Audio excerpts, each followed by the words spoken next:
All right, so in this video, we're going to be going over transcription in regards to protein synthesis. So transcription, as you can see here, is just going to be the building of your messenger RNA before it's actually sent out to the ribosome to build your protein. So there's a couple of ins and outs that we got to cover here, but just remember that the majority of what we're going to go through today is going to be, well, at least in this video, is going to be about eukaryotic cells. Pretty similar in prokaryotes, so things without a nucleus, except for when you get to RNA processing. But let's just kind of get into what is transcription. So transcription, don't lose sight of the bigger picture. What is the point? Transcription, you have to embed this and have this super locked in. Transcription, anytime you read that word, you have to associate it almost immediately with making messenger RNA, okay? Now, there is one thing that we need to understand before we kind of dive into this, and that is really RNA polymerase. RNA polymerase is the one enzyme you have to memorize in this chapter, and that's the enzyme that's going to bind to DNA at what's called a promoter region, okay? So a promoter region is located right before the gene, and that's going to determine what strand of the DNA to use, and it's usually going to be a tatabox, which is a repeat of thymines and amines in these eukaryotic cells. So just kind of remind you, what should you kind of latch onto before we get into this is RNA polymerase. This is the enzyme involved, okay? The enzyme to make your mRNA, okay? So that's the enzyme that's going to read the DNA to make your mRNA. So let's kind of jump to a couple of visuals I have here, and these are all from Mastering Bio.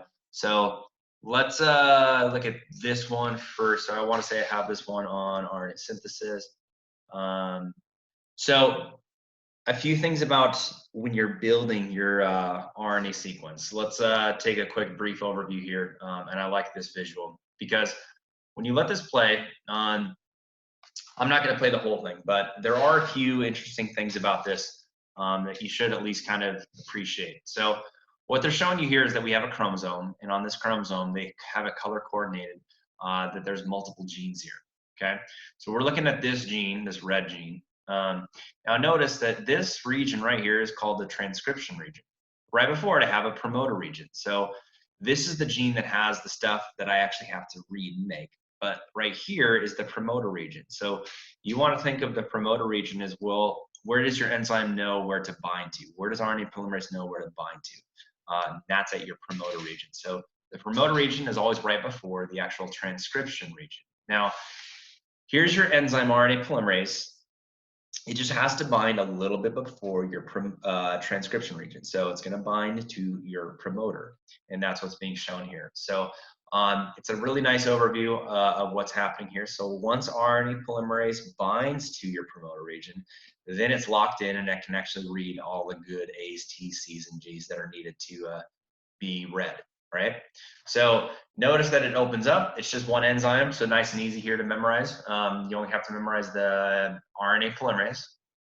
It opens it up, and this is going to be what's called your template strand, okay?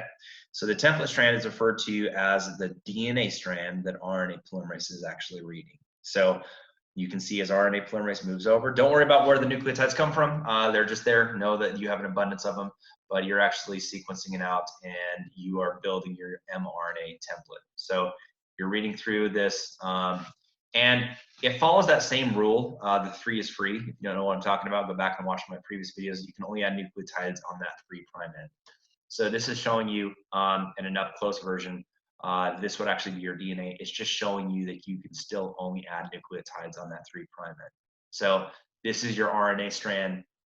You're adding it on the 3. The 3 is free to add those nucleotides, nice and easy. So differences here, A would normally pair with a T, but because you're making your mRNA, it's going to be uracil instead. So no thymine, uracil in this case, all right? So this just kind of shows you it's a dehydration reaction. You're building your RNA template strand. And let's kind of see what happens next is your RNA, this process right here, this would actually be called your elongation phase. And notice that RNA polymerase is just kind of fall off. That's going to be referred to as termination. So that is kind of where this mRNA is being built. And that's kind of the basics of what transcription is. So remember that this was your DNA, that's your RNA that was just made, and it's single-stranded. And if you go back to the beginning, just remind you, and this is key, genes are going to be the part that actually get read. On each gene, there's going to be a promoter region and then a transcription region. So let's kind of dive into the details on what you should at least be able to identify here. So here's a little, I guess, picture from your text that emphasizes a few things here.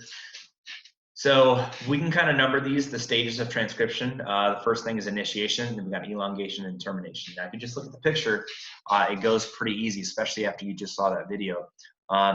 RNA polymerase, like we mentioned earlier, that's the enzyme. So you want to make sure that you feel good on that, that is your enzyme.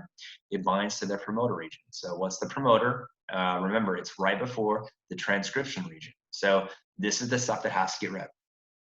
RNA polymerase binds before that at the promoter, okay? RNA polymerase opens up the DNA, and this is your new RNA strand that's being built in red. So this would be essentially the second step. Yeah, so it even shows you here the elongation phase. You're building it. Now notice RNA polymerase here just kind of falls off, and this is your completed RNA strand. So in terms of that, just really understand the basics here: initiation, elongation, and termination. Termination is RNA polymerase just kind of falls off. And that's typically when this sequence is reached. Not something you have to memorize, but it doesn't just arbitrarily fall off. Anytime it sees one of those sequences in a eukaryotic cell, it typically just falls off. So one thing, though, that we'll get into, especially when we get into chapter 19, is RNA polymerase unwinds that DNA, and it's aided by transcription factors. So basically, these are going to be proteins that turn on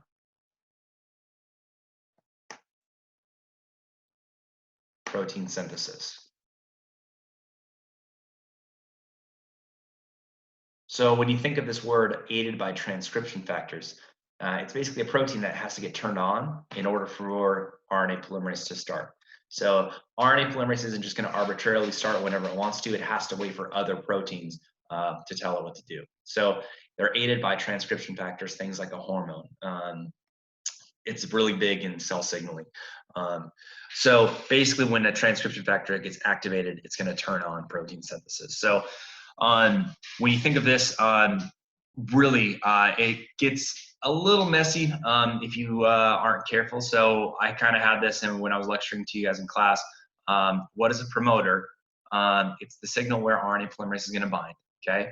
What are transcription factors? Those are going to be proteins bound to DNA. So these things right here are going to be what are considered, I'll call these your transcription factors, these things in purple. So basically that these proteins have to bind, then RNA polymerase can come. So one thing that the video didn't show, and no animations really typically show this, and so that's where it gets a little confusing, is the promoter region. There's a TATA box. So right here, you got your thymines and adenines repeated. You also have your transcription factors, which these are proteins. So think of it this way. These transcription factors are hormones that have to bind to your promoter region, then RNA polymerase can actually come and bind. So there's a lot going on just to get this thing started. So when you think of like the steps involved, initiation is by far the most complex to me because RNA polymerase can't just bind. How does it bind? Well, you need transcription factors, which are other proteins that then let RNA polymerase come. So this is just showing you the elongation phase, the building of your mRNA. And then, like I said at the end, let me jump back to this visual, and there should be another one that we can kind of analyze further. So when you look at this clip, it's a little more simplified. It's quite a bit shorter, but it does emphasize a couple of interesting components here. So let's just kind of and test yourself. Do you feel comfortable with what's going on with each step? So this shows you an overview. We got DNA, a couple of genes. We're just looking at, here's your promoter region. So this would be your transcription unit. So RNA polymerase is going to bind at the promoter. Let's see if this video didn't show it, but typically what would have to happen is you would need a bunch of transcription factors to bind here first. So basically, RNA polymerase then adds the nucleotides. This would be your elongation phase. It's just showing you that as you're building it, this would be your 3' end. You're building your new mRNA strand, adding on the 3' end. A again pairs with U, not thymine, because you have your RNA nucleotides in this case. So that would be your elongation, and then it should just show it falling off. So yeah, this would be your elongation phase, and then the termination is it falling off. Okay. So just to kind of emphasize the key points here on transcription, the biggest thing that you want to remember is what is the point. So let me just jump back up here. The point of all of this when you make your mRNA is it has to be sent to the ribosome to be read. Okay. Now, the last thing that I have to cover here on this video is notice that this mRNA has to go all the way out to a ribosome, and that's a pretty far distance for it to travel. So we have to talk a little bit about what's called RNA processing. And so let's get into what RNA processing is, and it's not too difficult, but basically the RNA processing is really done for two things, okay? It basically means you're gonna take your pre-mRNA to RNA, and the one thing that we have to emphasize here is that this is in eukaryotics only, because they have a nucleus. And so what you need to understand is what's the point? What is the point of all of this RNA processing? There's two things. The first thing is going to be to make the correct template / coding region. And the second thing is going to be to protect your RNA. So 5' end is going to be capped, and then the poly A tail, if you look down here, gets a bunch of adenines. Okay. Now all of these adenines are going to help protect it as it travels. So the longer the okay, let me actually emphasize this: that the longer the poly A tail equals a longer lifespan for that gene. So that's what this is emphasizing, that the longer that poly A tail is going to be, the longer that this mRNA sequence is going to be read. Okay, so the 5' end is going to be the end that is fed to the ribosome. So this is the end that is fed to the ribosome. Now, let's talk about this. Again, eukaryotes only. The point is to make the correct template because you have to modify it a little bit, and then we're also going to protect it. So it helps the ribosomes attach to the 5' end. So this is just showing you that that's the 5' end that actually is going to be fed through the ribosome. Okay. Now, another thing too that we got to emphasize is what are going to be your introns and exons. So the way that I remember this is introns are the non-coding sections of your mRNA. So think of it this way, is that introns stay in. Simple way to remember that. Introns stay in. Introns are in, okay? And vice versa, exons exit the nucleus, okay? Introns stay in, exons exit the nucleus. So how do we actually cut out this? Well, we got these two enzymes. We got SNRPs and spliceosomes, okay? So we have SNRPs that are going to cut it, and spliceosomes are going to join it, the remaining fragments. These enzyme names are not made up. I love it. So let's just kind of show you that this would essentially be your RNA, right? We're still in the nucleus. The exons, I'll put little smiley faces, that's the part that we actually need to read, okay, at our ribosome. Introns are parts that we need to cut out. So if you notice, we have these enzymes that are going to come and actually remove it. So we got SNRPs and spliceosomes that are going to actually cut them, and then we're going to glue it back together, and then we get this final coding segment. So we get your 5' cap, your poly A tail. This is the length of your mRNA sequence. So this just shows you we have SNRPs and spliceosomes. You cut it, and then you glue it back together. Introns are non-coding. Exons are going to basically be the coding sections that get sent out to your ribosomes, okay? So let me wrap this up by showing you the BioFix video on this one, because they do a great job. So let's just kind of emphasize a couple of key points on this one. I'm just going to show you transcription and RNA processing. So let's kind of see what this video is all about. They do a fantastic job. So this is looking at a nucleus. You're zooming in, and here we go. Notice that your DNA is actually a little bit looser. We'll talk about that in the next chapter, but this is RNA polymerase, okay?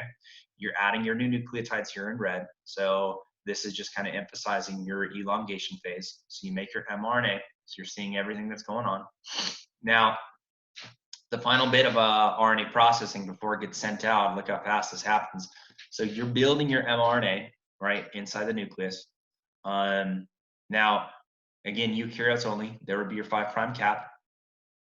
You're going to add your poly A tail, but then I think SNRPs and spliceosomes come through real quick. It happens like just super fast. Yeah, so there's SNRPs and spliceosomes. Notice that they cut out your introns. The rest of these are going to be called your exon or your coding segments. Then at the end, you added a bunch of adenines to help protect it. So your mRNA is actually now going to leave the nucleus, okay? So you've SNRPed it, you spliced it, that is going to be your RNA processing. So I'm going to go ahead and close that. Just to kind of recap, what is transcription? Transcription, again, is basically building of your mRNA. A lot of key parts, really the big three: initiation, elongation, and termination. And again, it's just the building of your mRNA. The last kind of bit of information, and we'll talk more as well, like why have cells evolved to do this in the next video, but just understand that that RNA splicing, it only happens in eukaryotic cells because it happens in the nucleus.